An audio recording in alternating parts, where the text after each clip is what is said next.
উপস্থিতি এই জন্য খুব বিচক্ষণতার সাথে কাজ করার সামনে আগে যাওয়ার চেষ্টা করবেন। চেয়ারম্যান মেম্বার সবকে দাওয়াত দিতে হবে, সম্মান দেখাতে হবে, কিন্তু যে যতটুকু সম্মান পাওয়ার যোগ্য তাকে ততটুকুই দিতে হবে। এমপি হিসাবে সম্মান আছে, চেয়ারম্যান হিসাবে সম্মান আছে, হাদিস কোরআন হিসাবে সম্মান আছে। তুমি যদি হাদিস কোরআনকে চেয়ারম্যানের জায়গায় ভুলে যাও, তাহলে হাদিস কোরআন আলাগুলোকে আনছো কেন গাছ কাটার জন্য? পাগল গাছে ধরে না। আশ্চর্য কারবার। যারা হাদিস কোরআনের দর্শ দেয় তারা বসে থাকে ঘাস কেটে, আর যাদের কোনো হিসাবই নাই কোরআন হাদিস অনুযায়ী তারা নাকি অতিথি হয়ে বসে আছে।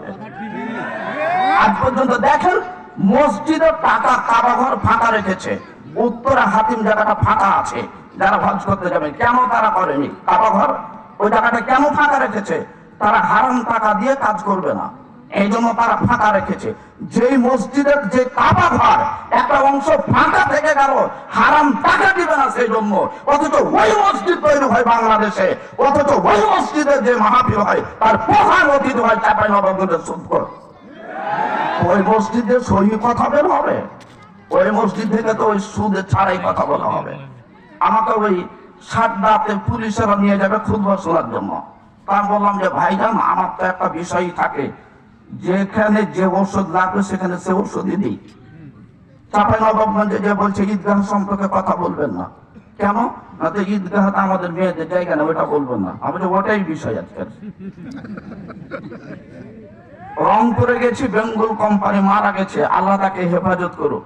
বেঙ্গল কোম্পানি যে আপনারা মগ এটা পান, বেঙ্গল কোম্পানি, তো ওই প্রতিষ্ঠানে দেখলাম যে আমি খুতবা দিব, নিয়ে গেছে নওগাঁ থেকে। তো সেদিন আমার বেঙ্গলও বসে আছেন, তো বেঙ্গল সাহেবকে কাছ থেকে একটা লোক যে আমাকে বলছে, আজকে তো সরাসরি বেঙ্গল আছেন, এই মসজিদ 40 বছর থেকে স্থাপনা হারা গেছে, তো এই মসজিদের যতদিন বয়স হলো এই মসজিদে কেউ সিগারেট বিড়ি তামাক নিয়ে কথা বলতে পারবে না। আর আজকে বেঙ্গল সরাসরি আছে, আপনি এ বিষয়ে খবরদার হাত দিবেন না, খুতবা বন্ধ করে দিতে পারে। আমি মজাক করে বললাম যে ওনার তো বয়স বেশি, ওনার দাদাও আমি, অসুবিধা নাই, এই বিষয়ে আলোচনা হবে। বেঙ্গল কেন, বেঙ্গলের গোষ্ঠী সুদ্ধা খুতবা বন্ধ করতে পারবে না। উঠুক খুতবার সময় খতিব মুসল্লির সাথে কথা বলতে পারবে, প্রয়োজনে চুপ করাইতে পারবে, প্রয়োজনে বসাইতে পারবে। আল্লাহ রাসূল খুতবা দিচ্ছেন, একজন লোক এসে বসে গেছে, তখন বলছে, এই দাঁড়াও, সালাত পড়েছ? তো না পড়িনি। তো তার মানে এখন তুমি দাঁড়াও, তারপরে 2 রাকাত পড়ো, তারপরে বসো। আমি খুতবা দেওয়ার সময় যদি বেঙ্গল খালি দাঁড়িয়ে বলে এ খুতবা চলবে না, তো তখন আমি